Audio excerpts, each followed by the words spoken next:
విష్ణుమూర్తి కూర్మావతారంగా ఎలా అవతరించాడు మీకు తెలుసా?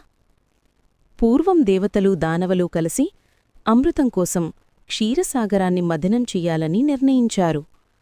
మథనం చేయడానికి ఒక భారీ పర్వతాన్ని తీసుకున్నారు. కాని ఆ పర్వతం సముద్రం లోతుల్లోకి మునగడం మొదలైంది. ఎవ్వరి శక్తితోనూ అది నిలబడలేదు. అప్పుడు దేవతలు పరమేశ్వరుడైన శ్రీమహావిష్ణుని ఆశ్రయించారు. సమస్యను గమనించిన విష్ణుమూర్తి ఒక అద్భుతమైన అవతారం తీశాడు. భారీ తాబేలు రూపంలో కూర్మావతారంగా మారి మందర పర్వతాన్ని తన వెన్నుపూసపలి మోశాడు. అలా పర్వతం స్థిరపడింది. మళ్లీ మథనం మొదలైంది. దేవలోకాన్ని మార్చే దివ్యవస్తువులు వెలువడ్డాయి. మహాలక్ష్మీదేవి, కామధేడు, హాలాహల విషం, చివరికి అమృతం. విష్ణుమూర్తి అవసరం వచ్చినప్పుడు